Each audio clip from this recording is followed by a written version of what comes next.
성도님들 인사드리겠습니다. 감사합니다. 네. 내일이 6월 30일입니다. 네. 왜 6월 30일을 말씀드리냐면 제 결혼 기념일 때문이기 때문에 그렇습니다. 네. 2007년도에 결혼을 했으니까요. 그래서 이제 결혼한 지가 18년이 되었습니다. 아내가 결혼하기 전에 캐나다 이제 어학연수를 갔었어요. 그래서 캐나다에 대한 좋은 기억이 있어가지고 제가 아내에게 약속하기를 아이 셋을 낳으면 캐나다 보내주겠다라고 말을 했습니다. 그런데 이게 아기 셋을 낳았는데 캐나다 가는 게 쉽지가 않잖아요. 그래서 이렇게 약속을 못 지키고 있었는데 작년에 갑자기 저희 이제 장인어른께서 아마 이제 딸이 이제 캐나다에 어학연수를 왔기 때문에 그랬는지 캐나다 모임에서 저희 아버님을 이제 불러 주셔가지고 덕분에 아버님 보좌하러 이제 저희 가정도 이렇게 다녀오게 되었었는데요. 아버님이 말씀을 여러 시간 전하시고 저도 이제 2번 정도 복음 1번 성도님들께 말씀 1번 이렇게 전했는데 그때 주일날 캐나다 모임에서 말씀을 전했는데 그게 또 6월 30일이었습니다. 그래서 결혼기념일날 성도님들 앞에서 불러주셔서 너무 감사하다고 제가 약속을 못 지켰는데 이렇게 성도님들 덕분에 제가 아내에게 이제 약속을 지키게 되었다고 이렇게 말한 기억이 납니다. 그 약속이 지켜져서 그런지 이제 요즘에는 다른 기쁨 가운데 살고 있습니다. 네, 하나님께서 또 새로운 아이를 잉태케 해 주셨는데요. 아이의 어떤 이제 우리 아내의 변화되는 그런 모습을 보면서 너무 신기하기도 하고 전에는 결코 그러지 않았는데 어느 순간 보니까 먹을 때 보니까 저만큼 먹더라고요. 그래가지고 아내가 변화됐구나. 네, 커피를 정말 좋아하는데 어느 순간 커피를 아예 안 먹더라고요. 그래서 정말 변화됐구나. 정말 임신했구나. 그리고 이제 뱃살이 이렇게 나오는 것을 볼 때, 네, 이제 배가 이제 이렇게 아기가 이제 커가면서, 아이고 말 조심해야 되는데 이게 아기가 커 나가면서 이제 우리 아내의 몸이 더욱 더 사랑스럽게 변화되는 모습을 보면서 더욱 아름다워져 가는 것 같습니다. 네. 이제 아내를 보면 좀 기쁘고 또 뭔가 더 해줄 것은 없는가 더 이렇게 더 챙겨지게 되고 또 그러는데 이제 시간이 지나갈수록 참 더 귀한 것 같습니다. 그래서 이러한 기쁨을 주신 하나님께 또 감사를 드리게 됩니다. 네, 오늘은 이제 창세기에 나오는 야곱의 아들 요셉의 생애를 살펴보면서 용서를 좀 살펴보려고 합니다. 성도님들 요셉 잘 아시죠? 야곱의 아들입니다. 야곱이 그 아내가 몇 명이었죠? 네, 4명입니다. 4명. 이제 원래 라헬을 좋아했어요. 그런데 막상 결혼식을 하고 나서 보니까 레아인 거 있죠. 그래서 아니 장인어른 어떻게 이럴 수 있습니까? 라고 해가지고 아니 우리 이 지역 사람들은 첫째보다 둘째를 먼저 주는 법이 없다 해가지고 네가 7일을 채워라. 그럼 7일 후에 또 줄게. 해가지고 이렇게 7일 후에 또 레아를 얻게 되고 그 다음에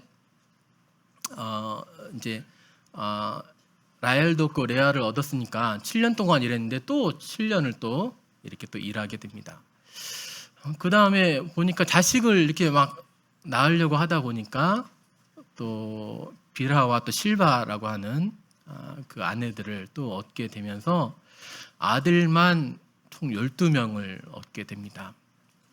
그러면 이 집이 좀 어떻게 좀 괜찮을까요? 아니면은 좀 많이 좀 시끄럽고 좀 문제가 많을까요? 원래 하나님의 뜻은 한 남자가 한 여자를 만나서 한 몸을 이루는 것이 원래 하나님의 뜻이잖아요. 왜 그러냐면 이것이 가장 우리에게 좋기 때문입니다. 하나님의 뜻이기도 하고 우리에게 가장 좋은 길을 보여주시는 거니까 가장 좋은 일이죠. 그런데 요셉은 레아만 얻은 것이 아니라 4명 아내가 넷이 되었습니다. 그리고 자녀들도 각각 이렇게 낳았습니다. 그러면 그 집이 화평할까요? 네. 세상적으로 봐도 그렇게 화평하기가 쉽지 않을 것 같습니다. 더군다나 요셉이 야곱이 그 아버지가 골고루 이렇게 사랑을 하면은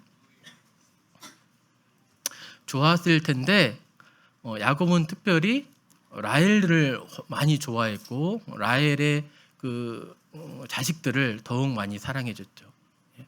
그러니까 이게 차별적으로 한 아이만을 이렇게 더 사랑을 한 거예요. 안 그래도 어머님이 다르니까 서로 분열되기도 쉽고 하나 되기가 어려운데 아버지가 특정한 한 사람만을 더 사랑해버리면 형제들 간에 하나 되기가 쉽지 않은 상황입니다. 그러한 가족이었던 거예요. 그런데 하나님은 어떻게 이 야곱 가족을 통해 가지고 한 민족을 이루고 또 하나님의 그러한 원대한 뜻을 이루어 가질 수가 있었을까요? 이게 참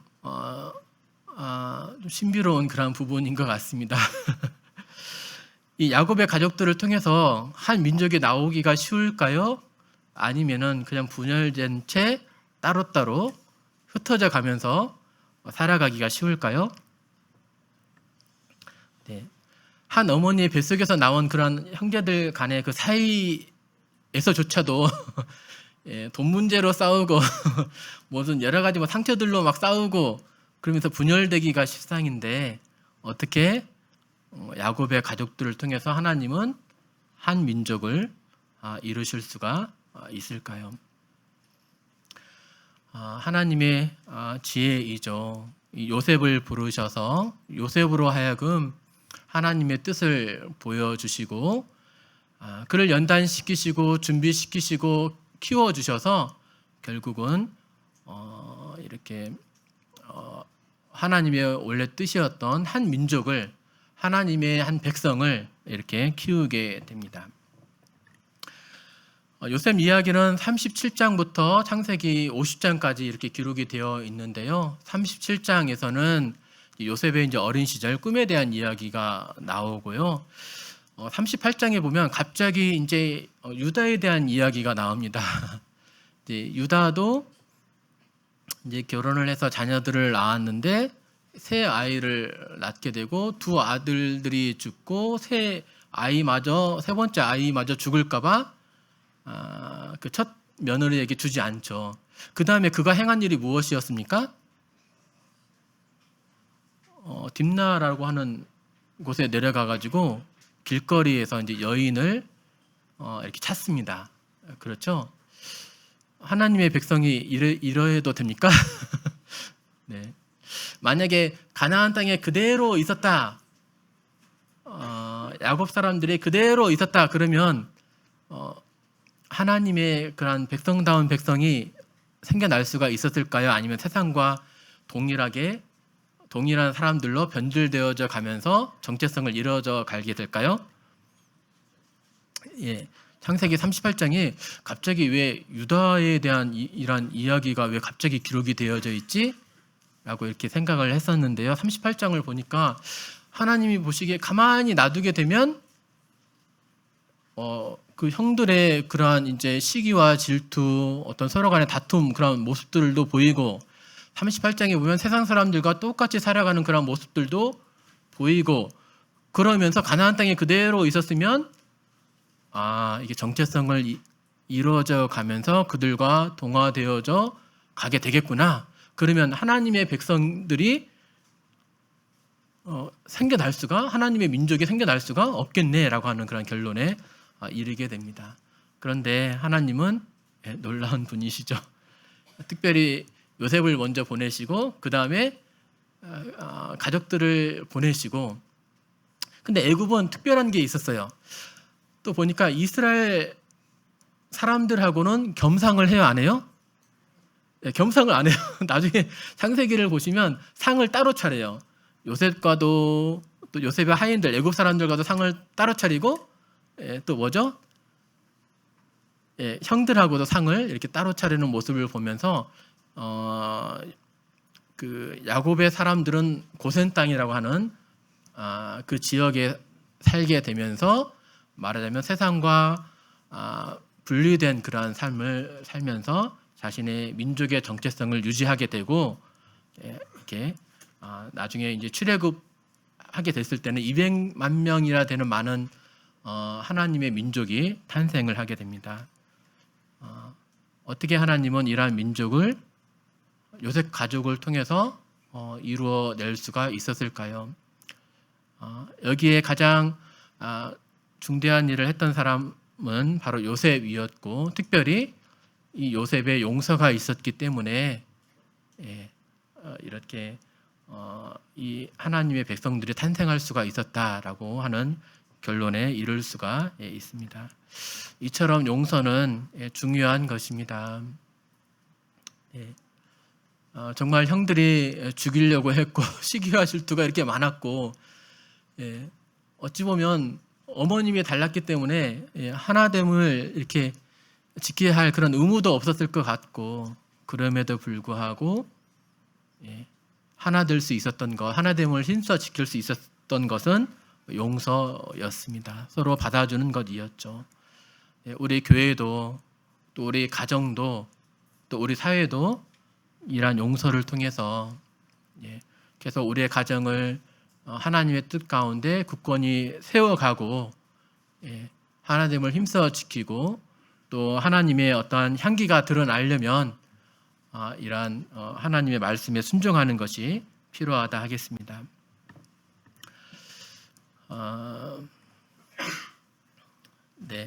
창세기 37장부터 50장까지의 그런 내용들이 너무 많아서 다 읽어볼 수가 없잖아요. 그래서 그 내용을 제가 좀 요약을 좀 해봤습니다. 먼저 요셉의 입장에 서서 한번 읽어보도록 하겠습니다. 요셉을 시기한 형들의 입장입니다. 형들은 요셉과 베냐민만을 사랑하는 아버지가 너무 싫었습니다. 채색 옷을 입은 요셉을 볼 때마다, 그가 아버지에게 자신들의 죄를 고자질할 때마다 요셉이 너무 미웠습니다. 형들은 수가 많고 요셉은 어린 동생 베냐민만 있었을 뿐입니다. 집에서 멀리 떠나 도단에 있을 때 자신들의 마음에 있는 것을 행할 절호의 기회가 찾아왔습니다. 요셉이 멀리서 오고 있는 것을 보았을 때 그들은 요셉을 죽이기로 했습니다. 하지만 큰형 르우벤이 죽이지 말자라고 하자 죽이지 못했고, 유다의 말에 따라 그를 이스마엘 사람들에게 노예로 팔았습니다. 그리고 아버지에겐 짐승에 찢겨 죽은 것 같다 하며 거짓말을 했고, 아버지에게 커다란 슬픔을 느끼게 했습니다. 요셉은 아버지의 사랑을 독차지하는 것이 좋았습니다. 형들이 바깥 나가서 일해도 자신은 집에서 아버지와 함께 있는 것이 좋았습니다. 아버지가 채색 옷을 입혀주셨을 때 너무 기뻤습니다. 형들은 낡은 옷, 일꾼들의 옷을 입고 있었으나 자신과는 상관이 없는 일이었습니다. 형들이 잘못할 때 잘 놀아주지 않던 형들을 일러 바쳐서 안갚음하기도 했습니다. 채색 옷을 입고 있는 자신을 형들이 시기했고, 자신에게 말 한마디도 걸어주지 않는 형들이 미웠습니다. 자신에겐 오직 아버지와 베냐민 뿐이었습니다. 그러던 중 꿈을 꾸었습니다. 형들의 곡식단이 자신의 곡식단에게 절하는 것이었습니다. 봐라, 하나님께서 나를 형들 위에 높여주신다라고 생각하며 형들의 마음을 생각하지 않은 채 형들에게 자랑했습니다. 하나님이 꾸게 해주신 꿈이니 형들도 나의 높음을 인정해 줄 거야 라고 생각했습니다. 하지만 형들은 꿈 이야기를 듣자 요셉에게 화를 내며 더욱 미워하게 되었습니다. 요셉이 다시 꿈을 꾸었을 때 이젠 아버지마저도 요셉에게 화를 내었습니다.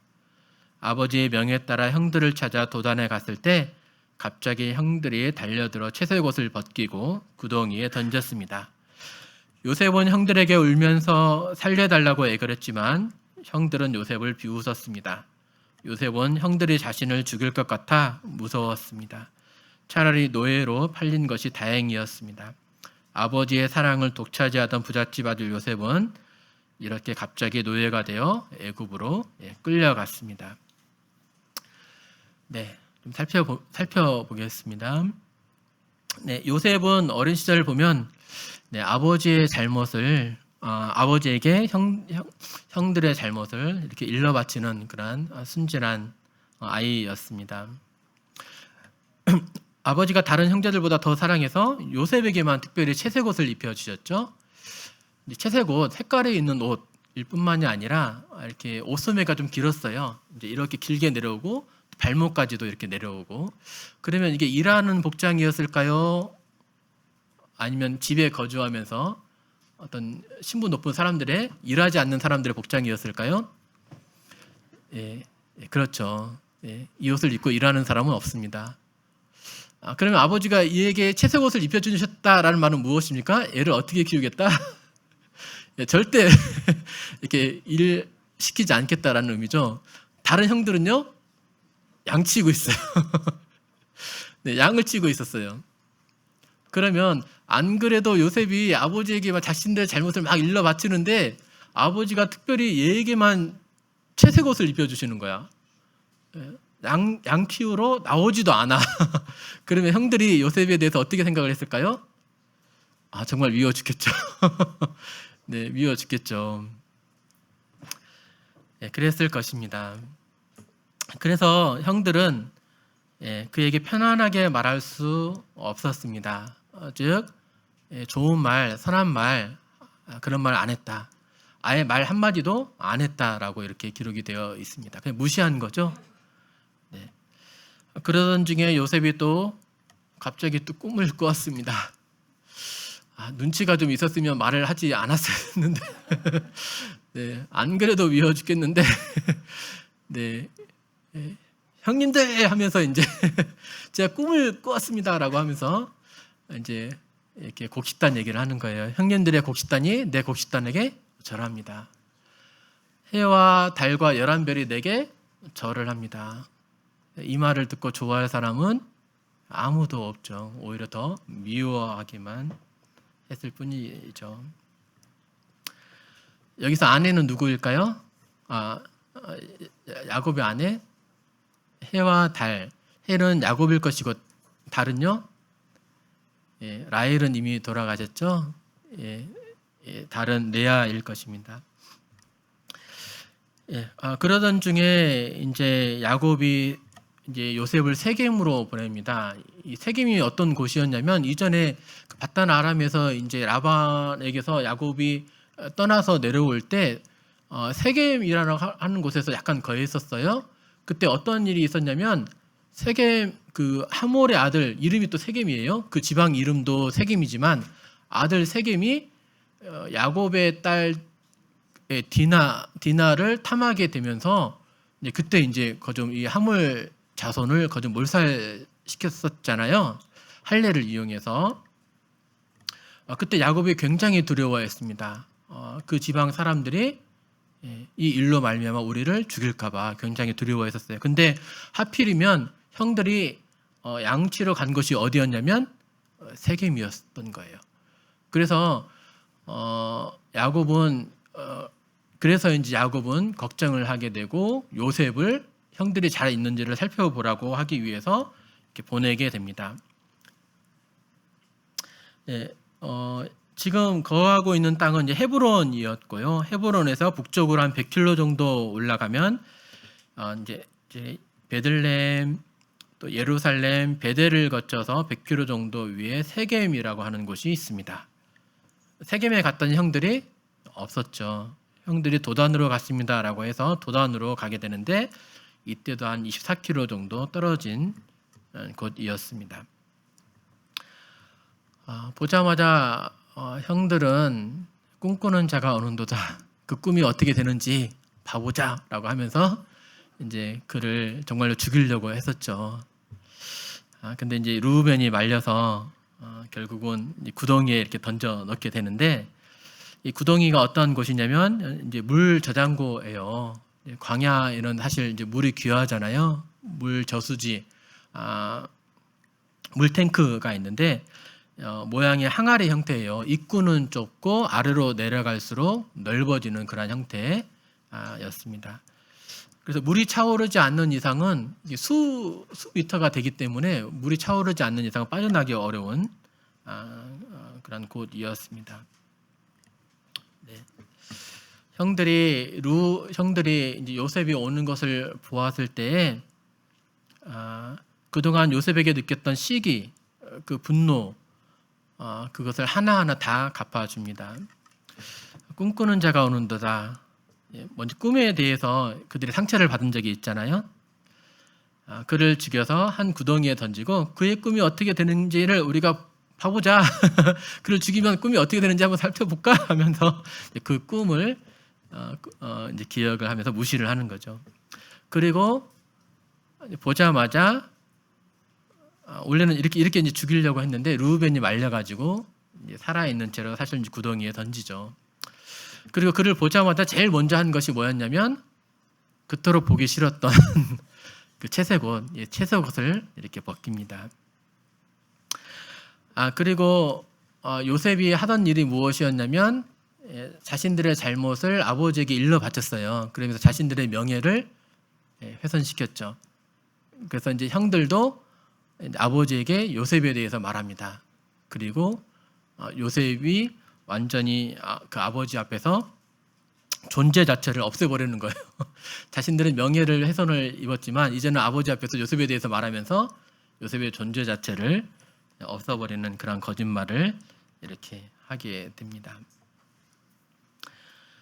네, 아시는 것처럼 이제 사실 이스마엘 사람들에게 은 20을 받고 팔고 아버지에게는 뭐라고 했냐면 이 채색 옷에다가 이제 순념소 피를 묻혀가지고 가져다 주면서 아버지 당신의 아들인지 보소서, 당신의 아들의 옷인지 보소서, 우리가 이것을 발견했습니다라고 이렇게 보여주면서 요셉이 죽은 것 같다라고 말을 한 거죠. 네, 이렇게 아버지에게도 거짓말을 하고 아버지를 하여금 커다란 슬픔을 안겨주는 그러한 아들들이었던 거죠. 그래서 이제 야곱의 가족이 얼마만큼 많은 하나 되지 못하고 많이 이렇게 분열되어져 있나, 나누어져 있나 하는 것을 보여주게 됩니다. 여기서 또 짚고 넘어가야 될 점은 야곱이 이렇게 정말로 크게 슬퍼하게 되잖아요. 근데 이게 속임수로 인해서 야곱이 슬퍼하게 되는데 이 야곱의 이름의 뜻이 무엇이냐면 속이는 자예요. 야곱이 원래 젊었을 때 많이 속였습니다. 누구를 속였었죠? 야곱도 아버지 이삭을 속였어요. 형의 축복을 가로채려고 어떻게 했냐면 그 염소 털로, 형은 털이 많으니까 염소 가죽을 뒤집어 싸가지고 자신이 이제 에서인 양 꾸며가지고 형의 축복을 가로채죠. 그렇게 염소를 이용해서 자기 아버지를 속인 그 야곱이 이제는 염소로 이제 자기가 이제 속임을 당하고 그 아버지와 그 에서가 그때 크게 이제 에세가 특별히 이제 크게 슬피 울었다라고 했는데 자신도 이 속임수로 인해서 똑같이 크게 고통을 당하게 됩니다. 한편 이 요셉은 이제 애굽에 팔려가게 되어지고 또 이제 누구의 집에 들어가게 되냐면 시위대장 보디발의 집에 이렇게 또 들어가게 됩니다. 요셉의 입장에서는 채색 옷을 입은 귀한 부잣집 아들이었죠. 근데 갑자기 노예의 신분이 되어서 팔려가게 되는 거예요. 한 번도 해보지 않는 그런 종의 일을 이렇게 하게 되는 겁니다. 살기 위해서라도 일을 해야 되는 거예요. 그때 요셉의 마음이 어땠을까요? 어떤 높은 위치에서 갑자기 낮아짐을 당한다 그러면 이게 견뎌내는 것이 쉽지가 않습니다. 아니 하나님이 꿈을 주셔가지고 제가 그것을 말했을 뿐인데 원인은 하나님께 있는 거 아닙니까? 형들하고의 관계가 나빠진 것은 하나님 때문이에요 라고 말하면서 하나님을 또 원망했을 수도 있습니다. 이 처한 환경을 하나님께 원망을 했을 수도 있는데 그러나 요셉은 그러지 않았습니다. 무엇을 보면 알 수 있냐면 이제 요셉에 관해서 이렇게 말씀을 살펴보면 요셉이 하나님과 함께 하였더라. 또는 다른 사람이 요셉이 하나님과 함께 하심을 보고 라고 이렇게 되어 있어요. 하나님이 요셉과 함께 하시죠? 요셉은 하나님과 함께 했을까요? 함께 한다는 그러한 표현은 일방적인 그런 말이 아닙니다. 두 사람의 마음이 같아야 되는 거예요. 하나님은 함께 하려고 하는데 요셉이 막 싫어요. 이제는 더 이상 하나님을 섬기지 않을 거예요 라고 말을 하면서 이렇게 하나님 말씀에 불순종하고 또 세상 사람들과 똑같이 살아가고 그러면 형통할 수도 없었을 뿐만 아니라 하나님께서 그와 함께 하실 수도 없는 거죠. 하나님이 요셉과 함께 하셨다라고 하는 그 말 속에는 요셉이 이런 환경에 자신의 신앙이 변화되는 것이 아니라 그럼에도 불구하고 여전히 하나님을 신뢰하고 하나님의 말씀에 순종했다는 것을 보여주게 됩니다. 가만히 보니까 보디발이 보니까 요셉이 자신이 보기에도 정말 하나님이 이 아이에게 복을 주시는구나, 정말 하나님이 함께 하시는구나 라는 것을 보게 되고 그래서 가정 총무를 시켜서 모든 일들, 가정에 관련된 모든 일들을 맡기게 되죠. 그래서 정말 이제 보디발의 집을 모두 다 이제 관리하는 그러한 위치에까지 오르게 됩니다. 그런데 요셉은 아마도 용모가 빼어나고 아름다웠던 것 같습니다. 누가 유혹을 하냐면 보디발의 아내가 유혹을 합니다. 날마다 유혹을 합니다. 그랬더니 어떻게 했습니까? 옷이 벗겨진 채 도망가게 됩니다. 아니 옷이 벗겨진 채 도망갈 정도였으면 얼마나 그 여인이 세게 잡고 있었을까, 얼마나 유혹이 컸을까, 이것도 생각을 좀 해볼 수 있겠고, 또 하나는 요셉의 나이가 이때 17세에 노예로 팔려가게 됐으니까 이때의 나이는 20살 이짜짜짝이 되었을 것입니다. 20대 초반이 되었을 거예요. 그러니까 생리적으로 보면 가장 성욕이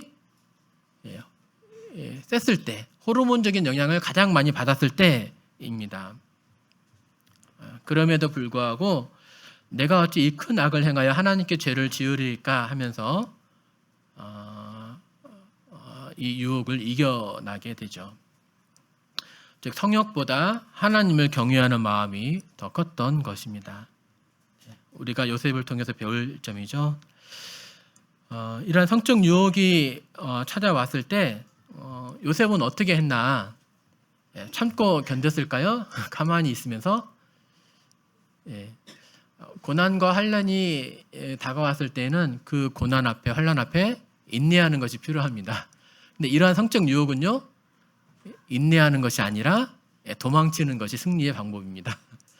사단에게는 귀신들에게는 대적하라라고 말씀하셨습니다. 그러면 그들이 도망치리라 피하리라라고 되어 있는데 성적 유혹은 견디는 것도 뭐 대적하는 것도 하는 것이 아니라 피하는 거예요. 우리가 도망하는 것이 승리하는 것이 되겠습니다. 윌리엄 맥도널드 형제님은 이러한 요셉을 이렇게 말을 합니다.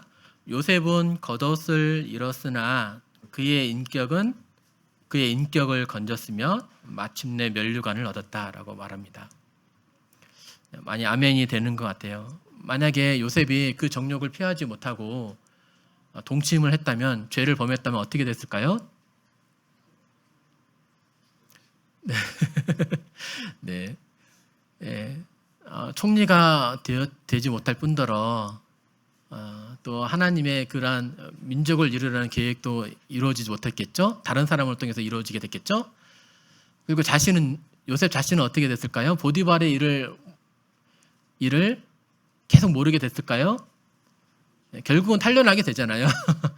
탄련하면 요셉은 좀 죽게 되죠. 이 유혹 앞에 요셉은 아마 죽게 되었을 것입니다. 하나님을 경외함으로 정말 도망을 찾는데 하나님의 말씀에 순종했는데 결과는 무엇입니까? 감옥에 갇히는 일이었습니다. 아니 하나님, 제가 하나님이 주신 꿈을 꾸어가지고 노예가 되었잖아요. 노예가 왔을 때에도 쇠사슬에 매여가지고 이렇게 발에 차고도 차고 쇠사슬에도 매여가지고 이렇게 와가지고 겨우겨우, 그럼에도 불구하고 제가 신앙을 지켜가지고 겨우 이렇게 되었고, 또 여인이 유혹하길래 하나님을 경외한 가운데 제가 넘어지지 않으려고 도망을 쳤습니다. 근데 하나님이 그렇게 하시면 안 되죠. 이렇게 말할 만하죠. 네. 요셉은 여전히 감옥에 있었습니다. 근데 그렇게 하나님을 불평불만하고 그 환경을 원망하지 않았어요. 또 무엇을 통해 볼 수 있냐면, 간수조차도 요셉이 하나님과 함께 하심을 보았더라라고 말하고 있는 거예요. 네.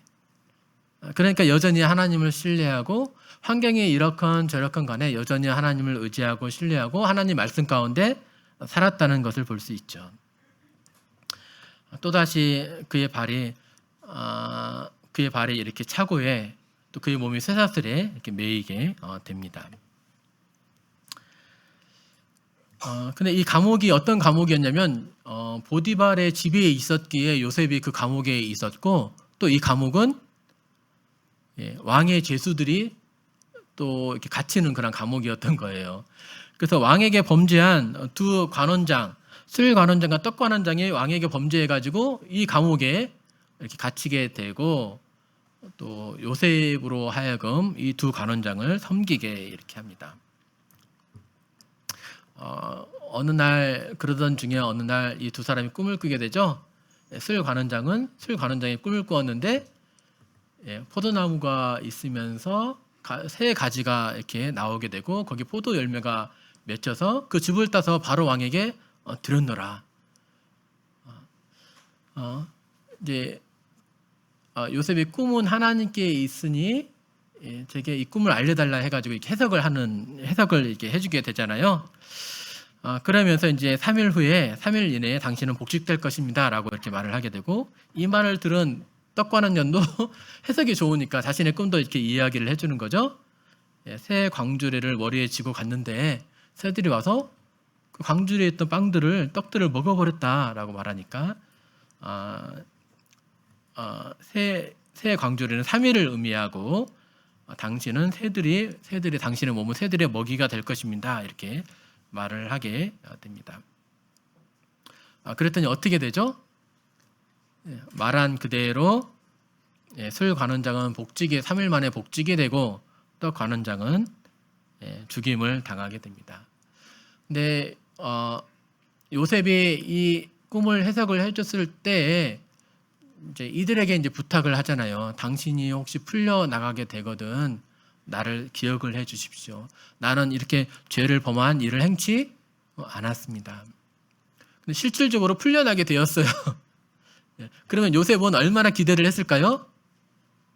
자신이 도와주었으니까 정말로 풀려나가게 될 것을 고대하게 됐겠죠. 하루, 이틀, 사흘, 막 일주일, 막 한 달, 막 손꼽아 막 하면서 막 기다리게 되었습니다. 근데 술관원장이 기억을 하게 되었을까요? 그 흔한 노예 중에 한 명일 뿐이었던 거죠. 네, 만 2년이 지나게 되었습니다. 2년이라는 그러한 감옥에서의 시간을 또 보내게 되는 거예요.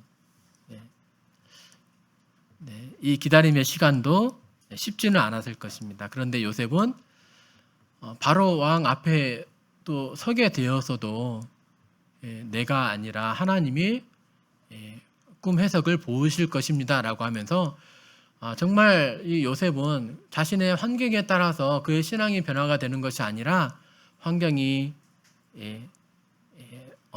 이렇게 나쁜 쪽이든지 아니면 정말 높아진 그러한 위치에 있든지 간에 늘 그는 하나님을 섬기는 그러한 좋은 모습을 보여줍니다.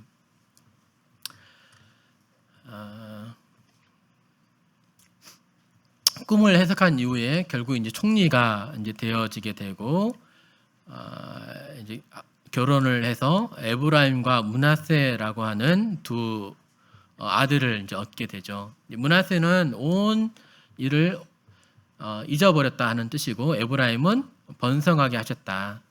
즉 요셉은 지난날 당한 부당한 일들을 잊어버리고 이렇게 창성케 되었음을 말해주고 있습니다.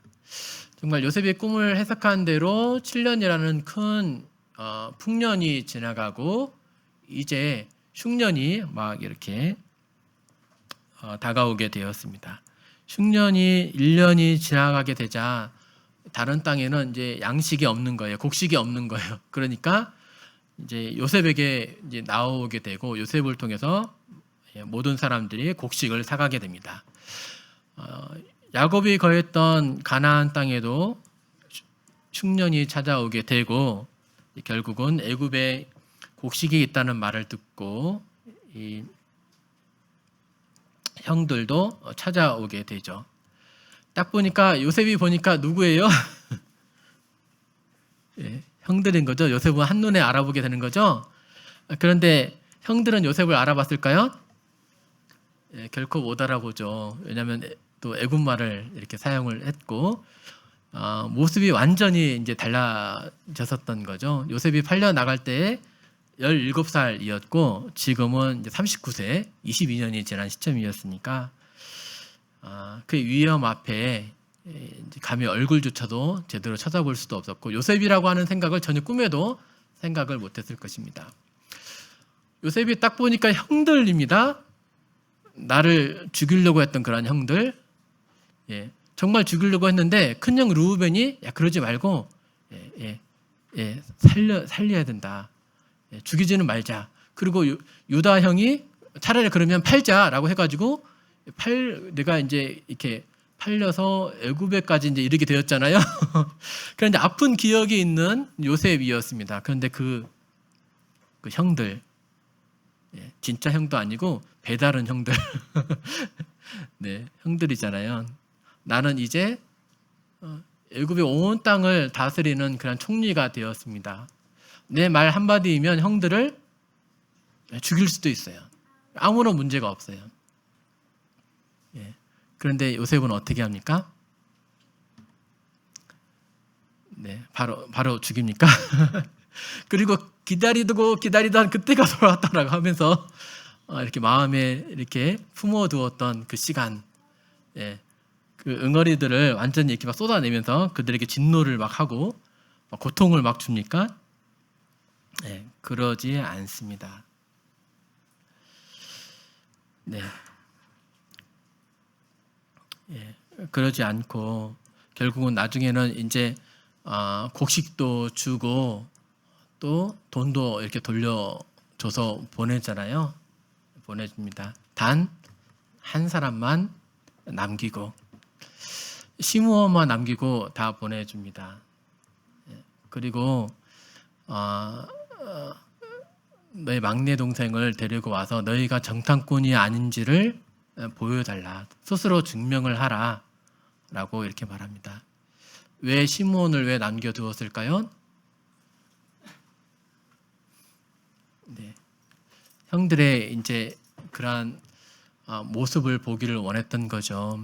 형들의 이 시므온을 자기의 형제로 정말 생각을 하는지, 아니면 나를 버렸듯이 시므온이 죽거나 말거나 상관없이 그들이 살아가는 것을 확인을 하고 싶었던 거예요.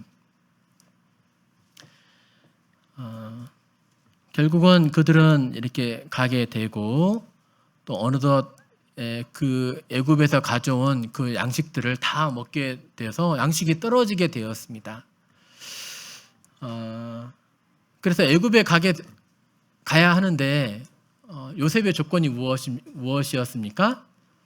베냐민을 데리고 가는 것이 조건이었습니다. 베냐민이 데리고 가야 되는 거예요. 근데 야곱은요, 자기가 사랑하는 아들 요셉도 잃어졌고 또 시므온도 붙잡혀 있고 사랑하는 아들의 이제 하나 남은 이 베냐민도 보냈다가 잃게 되면 어떻게 하나 라고 하면서 보낼 수가 없었죠. 근데 이제 유다가 여기서 다시금 아버지를 설득을 해서 이제 이렇게 결국은 가게 되는데요. 저 아이를 나와 함께 보내시면이라고 하면서 아버지를 설득해서 이제 베냐민과 함께 양식을 얻으러 가게 됩니다. 여기서 이제 저 아이라고 했는데 이때 베냐민의 나이가 어땠을까? 몇 살이었을까? 정말 아이가 맞았을까? 이렇게 좀 궁금하더라고요. 그래서 좀 살펴보았는데 이게 다 살펴보려면 시간이 조금 부족할 것 같습니다. 요셉이 총리가 되었을 때 30살이었죠. 풍년이 7년, 그 다음에 흉년이 2년이니까 총 39세입니다. 베냐민은요, 33세쯤 되었습니다. 네. 왜냐하면 이때 나이가 33세쯤 돼요. 왜냐하면 야곱이 20년 동안 라반과 함께 했는데 두 딸을 위해서 14년 동안 일을 해요. 그리고 14년 후에 떠나가려고 했는데 요셉을 낳고 떠나가려고 했는데 라반이 붙잡습니다. 이제 양을 이제 주겠다, 그 싹스를 주겠다라고 하면서 그 붙잡게 되는데 6년 동안 그가 양떼를 얻게 돼요. 그래서 6년이 지난 다음에 떠나가게 됩니다. 라반에게서 요셉이 이제 떠나가게 되죠. 그러니까 요셉이 6살 때에 이제 야곱 가족이 떠나가게 되고 떠나가는 그 도중에 베델 그 근처에서 베냐민이 태어나게 돼요. 그러니까 몇 살 차이가 나냐면 요셉과 베냐민은 6살 차이가 나요. 그래서 요셉이 39세 때 베냐민은 33세가 되었습니다. 그러니까 저 아이가 정말 그 10살 남짓한 그런 아이가 아니고 이제 아버지가 정말 사랑하는 그러한 아이였다는 그런 말입니다. 실질적으로 요셉이 그 야곱 가족들을 싹 부르잖아요. 그래서 72명의 그 가족들을 막 부를 때 베냐민의 아들들도 같이 내려가는데 그때 아들들이 몇 명이 있었냐? 베냐민의 아들이 10명이 있었습니다. 그래서 실질적으로 아이가 아니라 34세쯤 되었습니다. 그 유다는 이렇게 말하는 유다는 몇 살이었냐? 이렇게 보면 야곱이 가자마자 레아와 라헬을 만난 것이 아니죠. 야곱이 가서 7년 동안 일을 하게 되고 7년 일한 다음에 레아와 라헬을 만나고 다시 또 7년을 일하게 돼요. 이 7년 이 사이에 르우벤부터 요셉까지가 이렇게 태어나게 됩니다. 4명의 그 아내들을 통해서 근데 르우벤, 시므온, 레위, 유다는 그 레아의 아들들이죠. 그래서 적어도 1년씩은 걸린다. 네. 예, 그래서 한 4년, 적어도 4년은 걸렸을 거다. 그래서 유다를 얻은 기간은 이제 야곱이 라반에게 온 지 한 11년 정도 이후가 되었을 거고, 요셉이 얻은 것은 14년이니까 보면 3년 차이가 난다는 것을, 유다와 요셉은 3년 차이가 난다는 것을 추정을 해볼 수가 있습니다. 네. 네. 그래서 결국은 이 막내 동생을 데리고 이렇게 애굽에 가게 됩니다. 그들이 보니까 돈도 같이 넣어져 있었던 것을 보게 되고, 그래서 매우 두려움 가운데 다시 이렇게 가게 되었습니다만, 그 관리인이 이렇게 안심하라라고 말을 하게 되죠. 그리고 요셉의 집으로 인도하면서 식사 접대를 이렇게 해주게 되는데, 이때 이제 갇혀 있었던 시므온도 만나게 됩니다. 이제 요셉이 와서 그 막내 동생 22년 만에 만나게 되는 거죠.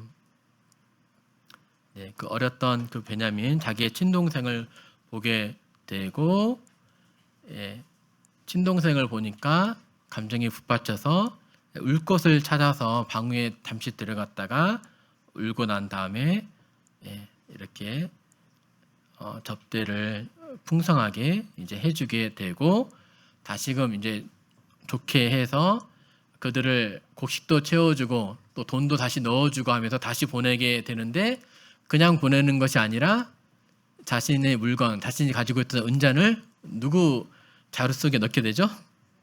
베냐민 자루 속에 이렇게 넣게 됩니다. 네, 이 형들이 이제 성을 벗어나서 얼마 되지 않을 그때쯤 해가지고 다시금 이제 사람들을 막 보내서 그들을 이제 붙잡으라라고 이렇게 말을 이제 하게 한 거죠. 그래서 이제 그 종들에 가가지고 너희가 어떻게 은혜를 이렇게 악으로 갚느냐, 어떻게 주인의 그러한 은잔을 훔쳐갈 수가 있느냐라고 이렇게 말을 합니다. 형들이 깜짝 놀랐죠. 우리가 절대 그런 일을 하지 않았습니다. 그것이 누구의 자료에 발견되든지 그는 죽을 것이고 우리는 모두가 다 당신의 종이 되겠습니다. 결코 그럴 일이 없습니다라고 말을 했지만, 큰형 르우벤의 자루에서부터 자루를 풀어보니 은잔이 누구에게 나왔습니까? 네, 베냐민에게서 이렇게 나오게 되었습니다. 온 모든 형제들이 다 베냐민과 함께 다시금 요셉 앞에 서게 됩니다. 어떠한 반박도 이렇게 할 수가 없게 되죠. 네. 이때 이제 유다가 이제 이렇게 요셉 앞에 이렇게 말을 하는 거죠. 하나님께서 당신의 종들의 죄악을 발견하셨음에 우리가 다 당신의 노예가 되겠습니다. 라고 이렇게 말을 합니다. 그때 요셉은 뭐라고 하냐면, 아니다, 너희가 다 종이 될 필요가 없고 이 잔이 발견된 이 베냐민만 남을 것이고 너희는 평안히 올라가라 라고 이렇게 말을 합니다. 그러면 형들은 어떻게 하면 될까요? 베냐민 놔두고 놔두고 가면 되나요? 이전 같았으면 형들은 어떻게 했을까요?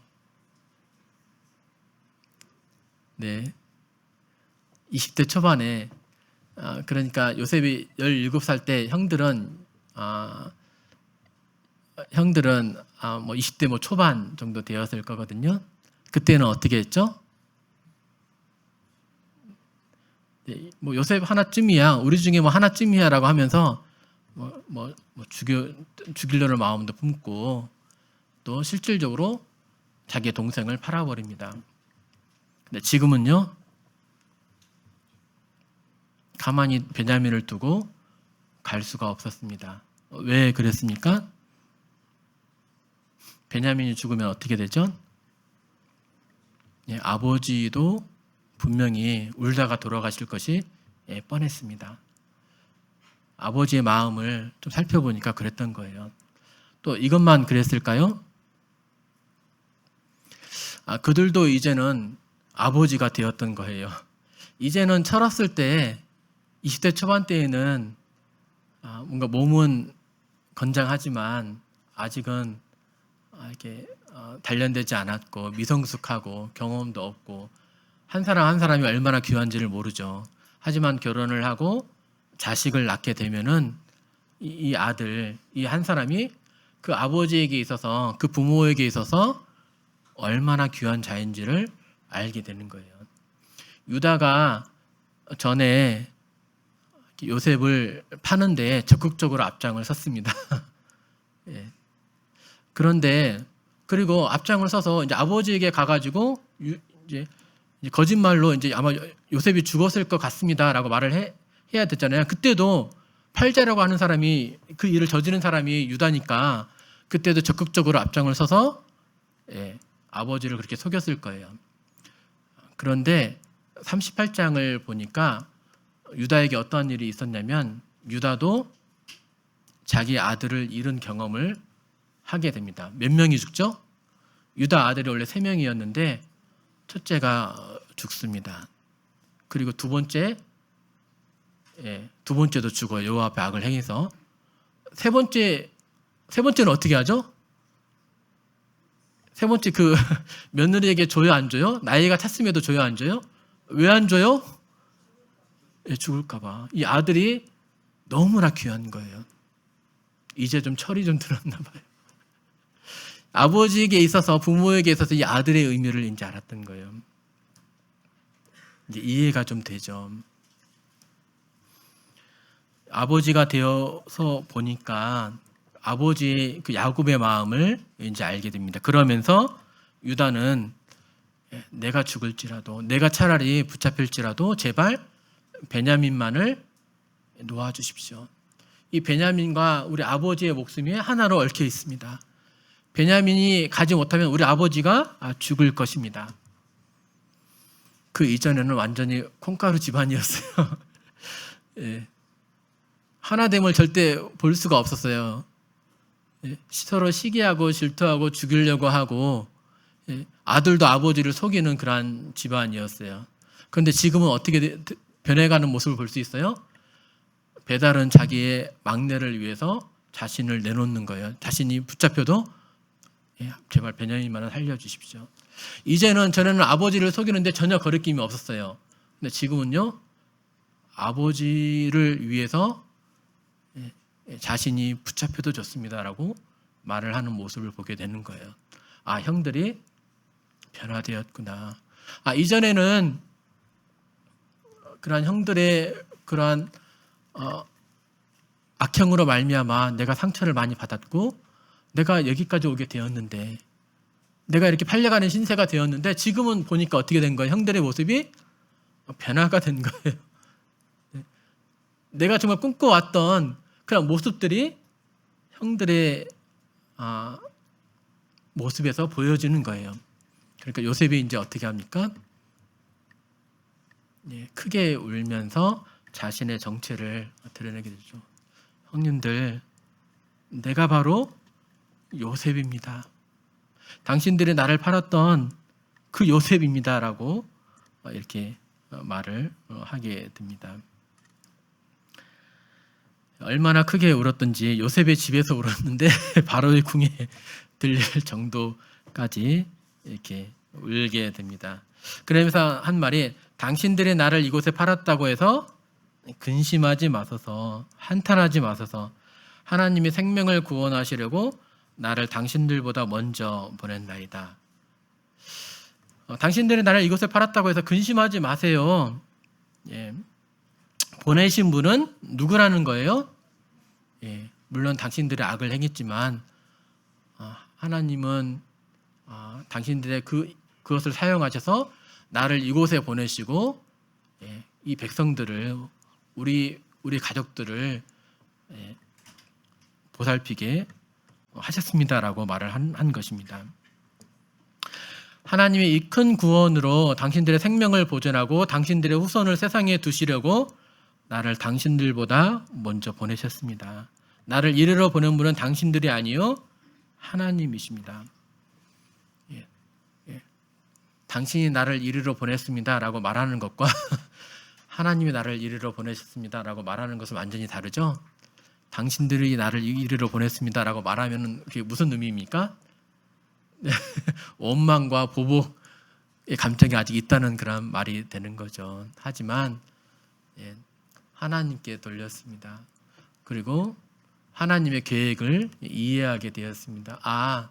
우리 가족들을 보살피기 위해서 커다란 흉년이 있을 텐데 우리 가족들을 살리시려고 나를 먼저 이것에 보내신 거구나. 하나님은 형들을 사용하신 거구나 라고 하면서 하나님의 주권을 인정하고 그 계획을 알게 되었을 때 형들을 용서할 수가 있었습니다. 잘 아는 말씀이죠.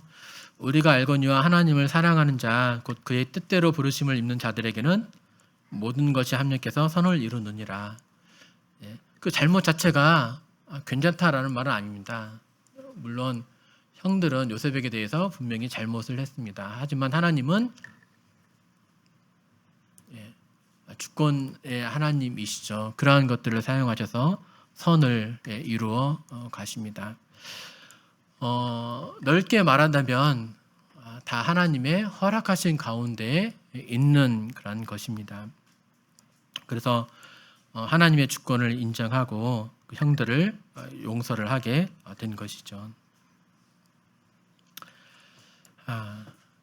결국 우리는 하나님의 뜻을 이해하고 또 하나님의 주권을 인정하면서 용서를 행할 수가 있게 됩니다. 용서는 결국 하나님의 뜻입니다. 내가 너를 불쌍히 여긴 것 같이 내 동료를 불쌍히 여김이 마땅하지 아니하냐 라고 말하고 있습니다. 서로 친절하게 하며 불쌍히 여기며 서로 용서하기를 하나님이 그리스도 안에서 너희를 용서하신 것 같이 하라. 우리는 요새처럼 그렇게 커다란 상처를 받을 일은 아마 좀 드물 것입니다. 물론 있으실 거예요. 하지만 요셉이 용서를 통해서 그의 가족들을 지켜내고 또 인도한 것처럼 우리 또한 용서를 통해서 하나님의 영광 받으시고 우리의 가족들 또 우리 교회 사회를 또 지켜나가야 할 것입니다. 구체적으로 용서는 어떻게 행하는 건가?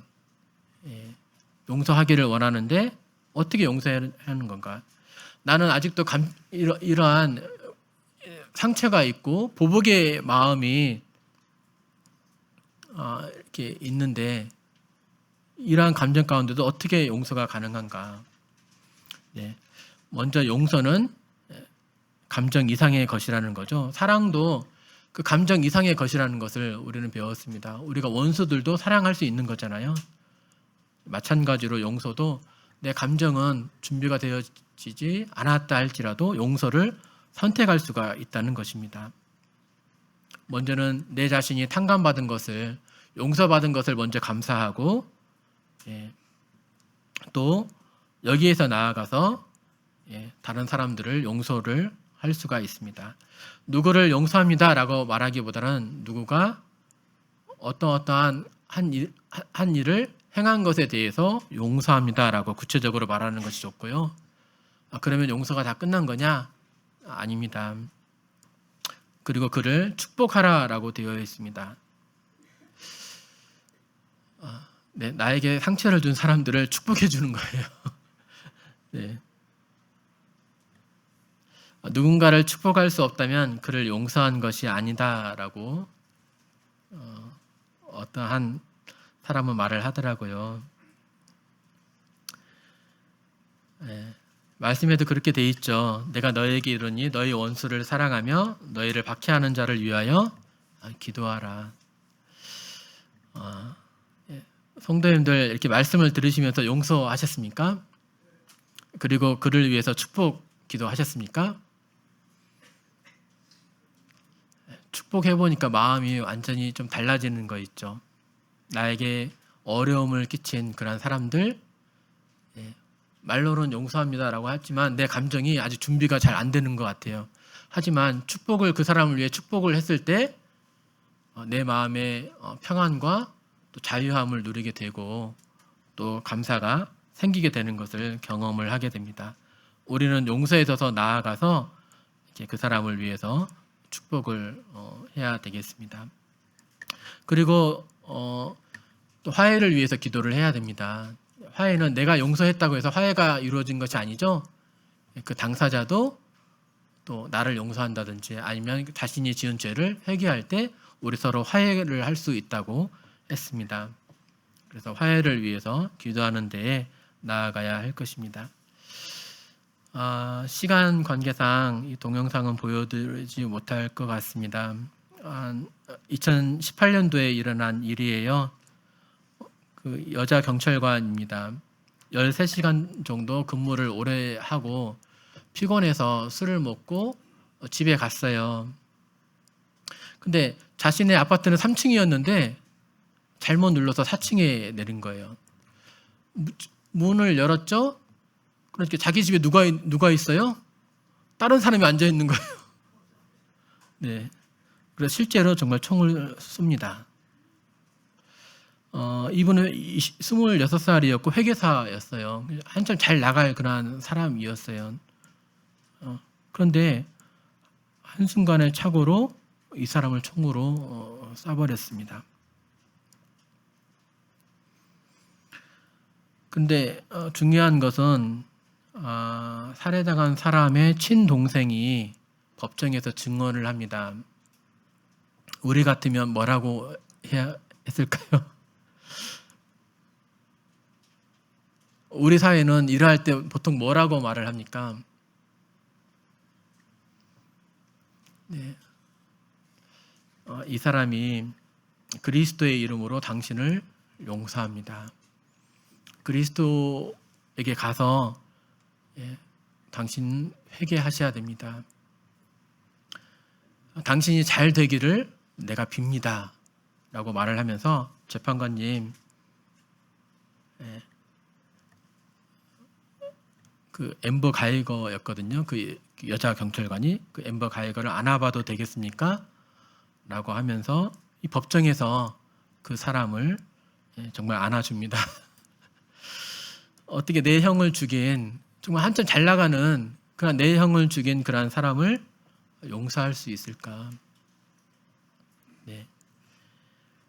이것이 미국 사회의 잔잔한 그런 감동을 주게 됩니다. 어떻게 보면 그리스도의 용서를 가장 잘 보여주는 그런 일화가 아니었나. 또 이 사람의 간증을 통해서 고백을 통해서 주님이 많은 영광을 받으셨겠다 하는 그런 생각을 또 해보게 되는데요. 네, 우리가 받은 사랑을 기억할 때 우리는 용서할 수 있습니다. 또 우리의 모든 삶이 하나님 없이 이루어진 것이 아니라 하나님의 섭리 아래에 있음을 인정할 때 우리는 용서할 수 있습니다. 그래서 용서함으로 그리스도를 세상에 증거하고 또 그리스도께 영광을 돌리는 그런 삶을 살 수가 있습니다.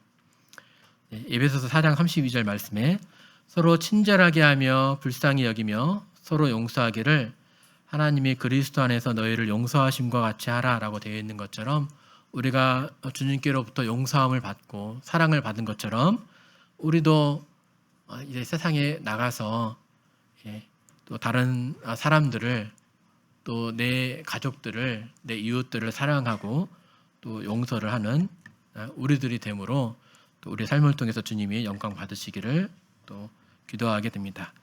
네, 이상 말씀을 마치겠습니다.